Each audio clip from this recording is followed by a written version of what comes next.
എൻ്റെ പ്രിയപ്പെട്ട കഥകൾ. മാധവിക്കുട്ടി. അന്ന് വെയിൽ 7 മണിക്കേ മറഞ്ഞുള്ളൂ. 10-11 കൊല്ലം മുമ്പ് കഴിഞ്ഞതാണെങ്കിലും ആ ദിവസം അവർക്ക് പെട്ടെന്ന് ഓർമ്മ വന്നു. ഒരുപക്ഷെ കുട്ടിയെ കുളിപ്പിച്ച് നിർത്തുമ്പോൾ മുഖം അല്പം ചരിച്ച് അവൻ ചിരിച്ചതുകൊണ്ടാവണം. അവൻ ജനിക്കുന്നതിന് എത്രയോ കാലം മുമ്പ് തന്നെ തനിക്ക് പരിചയമുള്ള ആ വികൃതച്ചിരി അന്ന് കണ്ടപ്പോൾ അവൾക്ക് കരയണമെന്ന് തോന്നി. ആ ചെറിയ ചുമലുകളിൽ തലവെച്ച് കരയണമെന്ന്. വ്യസനം വികൃതമായ ഒന്നാണ്. അവളെ അപ്പോൾ കരയാൻ തോന്നിച്ച വികാരം വികൃതമായിരുന്നില്ല. പക്ഷേ അതിന് പേരില്ല. അമ്മ എന്തിനാണ് കരയുന്നത്? അവളൊന്നും പറഞ്ഞില്ല. തലയാട്ടുക മാത്രം ചെയ്തു. നീല ഷർട്ടും വെള്ള പൈജാമയും ചന്ദന സോപ്പിൻ്റെ മണവും തുടുത്ത കവിളുകളുമായി കുട്ടി അടുത്ത മുറിയിലേക്ക് പഠിക്കുവാൻ പോയി. അവിടെ നിന്ന് മാസ്റ്ററുടെയും തൻ്റെ മൂത്ത മകളുടെയും സ്വരങ്ങൾ കേട്ടുകൊണ്ടിരുന്നു. ഈജിപ്തിലെ വലിയ നദി ഏതാണ്? എനിക്ക് ഓർമ്മയില്ല. വായിച്ചില്ല അല്ലേ? ആർക്കു വേണ്ടി?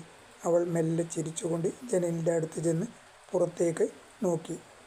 ചെടികളും മണ്ണും പുല്ലും എല്ലാം തുടുത്ത ഒരു മൂടലിൽ മുങ്ങിക്കിടന്നിരുന്നു. 7 മണിയായിട്ടും വെയിൽ തീരെ മറഞ്ഞിട്ടില്ല. അന്നും ഇങ്ങനെയായിരുന്നു. അവൾ ഓർത്തു.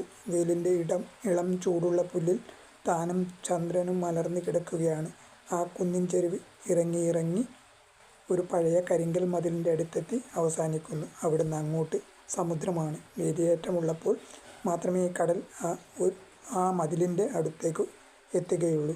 അല്ലാത്തപ്പോൾ വളരെ ദൂരം വരെ ഒരു ജാതി പരുക്കൻ ഇത്തിളുകൾ പതിഞ്ഞ് ചുറ്റിപ്പിടിച്ച കറുത്ത പാറക്കല്ലുകൾ മാത്രം കാണാം. കാലുവെച്ചാൽ പൂഴ്ന്നു പോകുന്ന വെളുത്ത മണലും മതിലിൻ്റെ എത്രയോ ദൂരെ. ആ കുന്നിൻ ചെരുവിൽ കിടക്കുമ്പോൾ താൻ കടൽ കണ്ടുകൊണ്ടിരുന്നു.